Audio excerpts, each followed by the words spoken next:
Bem-vindos de volta ao canal Resumo dos Filmes.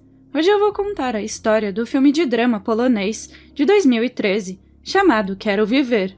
Alerta de spoilers a seguir. O filme se passa na Polônia e começa com Mateusz sendo carregado em uma cadeira de rodas.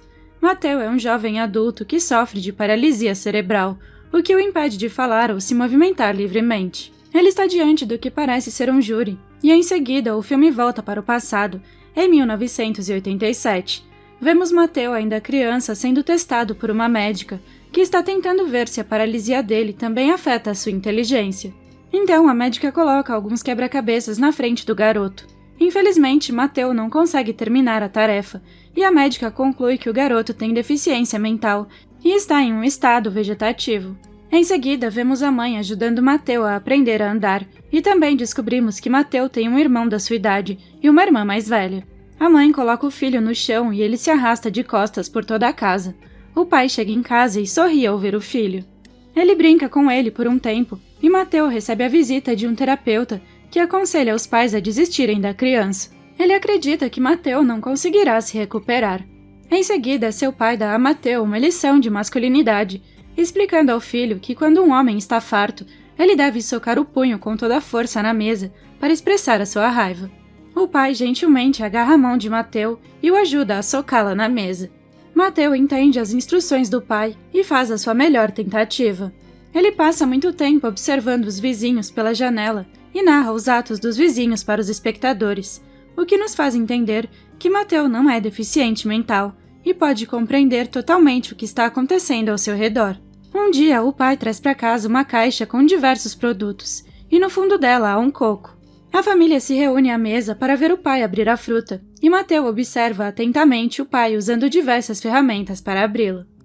Mais tarde, descobrimos que Mateusz tem duas paixões: observar as estrelas e descrevê-las como as duas maiores invenções de Deus, o que nos permite saber que ele acha o sexo oposto atraente e se sente como qualquer outro ser humano saudável. A irmã de Mateusz está falando ao telefone e pergunta à mãe se ela viu seu broche de prata.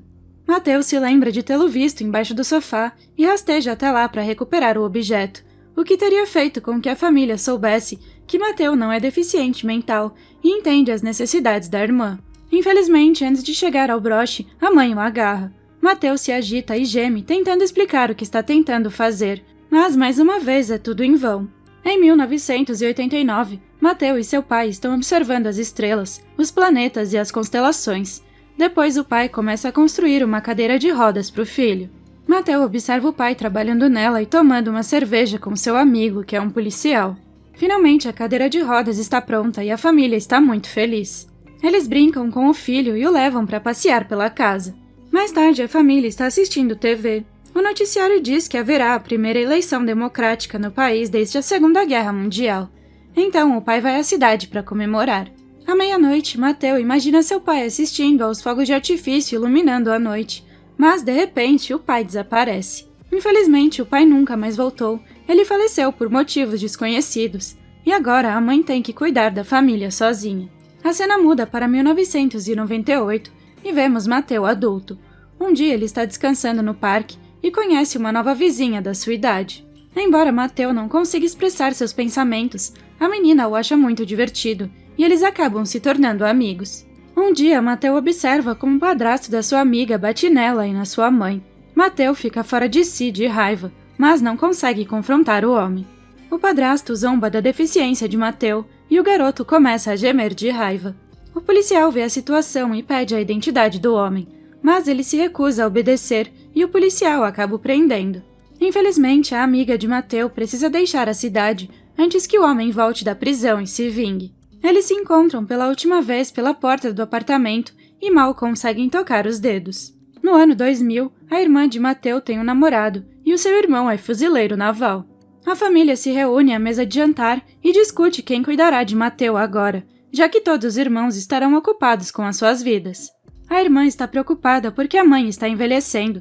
Mateusz está ficando mais pesado e ela não conseguirá levantá-lo. Como a irmã previu, a mãe cai numa noite ao tentar trocar as roupas do filho, vai parar no hospital e não consegue mais cuidar de Mateusz. Os irmãos então levam Mateusz para um asilo. Mateusz observa muitas pessoas com deficiências mentais, algumas delas confinadas a uma cama, outras com capacetes de boxe para proteger as suas cabeças. Mateu não quer estar ali, mas não há nada que ele possa fazer para mudar a sua vida. No entanto, ele encontra um pouco de alegria ao compartilhar momentos com o grupo, pois eles praticam certas atividades como esportes, costura, dança e pintura. Ainda assim, Mateu quer que a mãe volte do hospital e o leve embora. E quando a mãe finalmente chega, ele fica muito feliz. Mas, infelizmente, ela não se recuperou por completo e não pode tirar Mateu do asilo.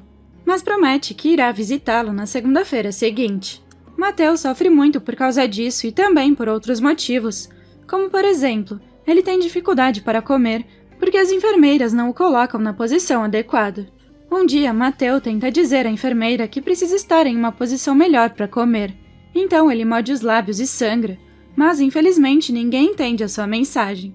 Em vez disso, Mateu é levado a um dentista e tem seus dentes arrancados. Mateu se lembra do ensinamento do seu pai sobre dar um soco na mesa quando estiver com raiva. Mas ele não pode usar as mãos, então ele envia uma mensagem por outros meios, chega às escadas e se joga com toda a força. Mateu cai e as enfermeiras correm para ajudá-lo. Felizmente, ele não se machucou. Em 2005, uma nova voluntária chamada Magda chega ao asilo. Ela não gosta do lugar e tem dúvida se deve aceitar o cargo ou não. No entanto, Magda muda de ideia quando conhece Mateu. Eles rapidamente desenvolvem um relacionamento, comem juntos e riem juntos. Magda coloca música e dança na frente de Mateu, que se diverte com a sua beleza.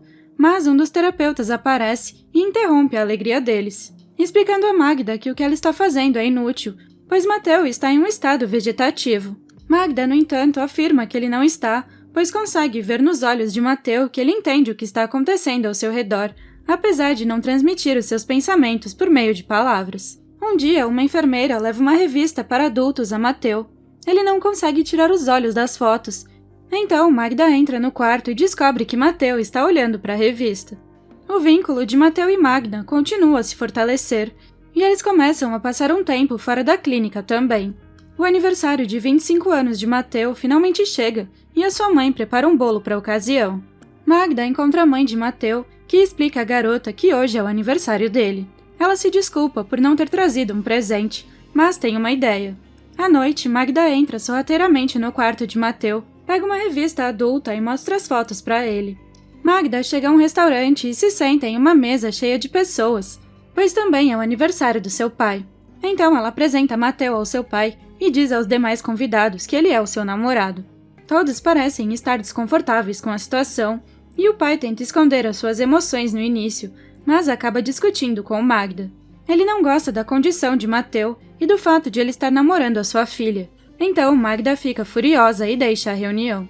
Infelizmente, Magda desaparece depois disso. Um dos terapeutas diz a Mateu que ela se demitiu e ele não sabe o porquê.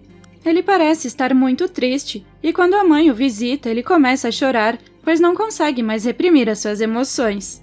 Em 2008, Mateu está fazendo uma massagem e ele ouve uma mulher tratando de outro paciente atrás dele. Ela está ensinando esse paciente a se comunicar por meio de uma série de símbolos, cada um representando uma palavra. O sistema funciona da seguinte forma. A mulher aponta uma série de colunas e palavras de páginas diferentes. Quando o dedo está sobre a coluna ou palavra que o paciente quer dizer, a única coisa que o paciente precisa fazer é piscar. Mateu faz o possível para se comunicar com essa mulher e ele pisca propositalmente para chamar a sua atenção, mas ela mal o percebe. Então, Mateu geme e grita desesperadamente, e as enfermeiras tentam acalmá-lo. E quando estão prestes a sedá-lo, a mulher percebe que Mateu quer dizer algo a ela. Ela faz o teste do símbolo com ele e descobre que, de fato, Mateu consegue entender claramente o que o cerca e não tem nenhuma deficiência mental. Por fim, ela mostra a mãe e a irmã de Mateu, e ele lentamente indica à mãe as páginas, as colunas, palavras e letras que ela deve selecionar. Primeiro ele diz não, depois diz eu, e a última palavra é vegetal. Mateus diz à família que ele não é um vegetal. Compreensivelmente, a situação é muito comovente e leva todos às lágrimas, mas a mãe e a irmã também sorriem.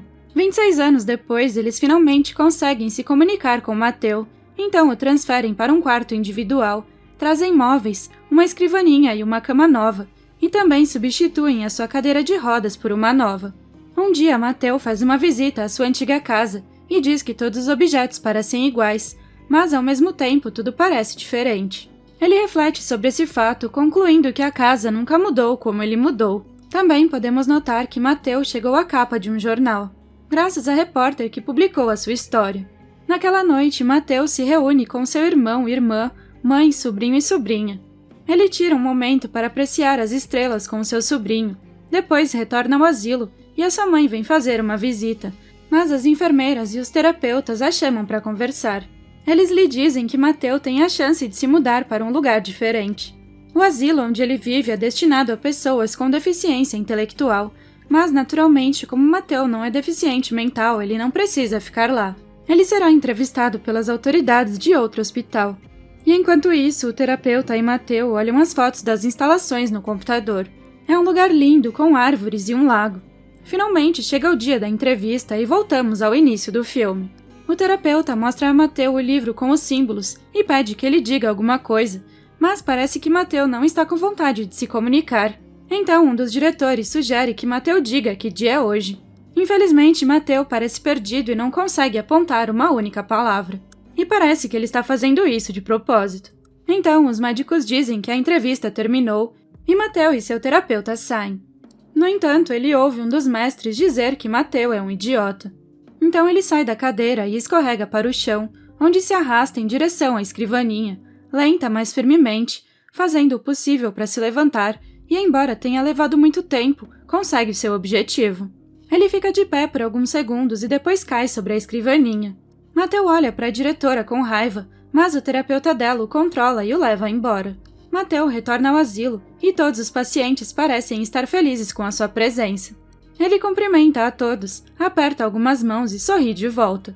A última cena mostra Mateus sozinho em seu quarto. Ele pega o telescópio e olha para o céu, diz o dia e a hora exatos e conclui que amanhã será um lindo dia.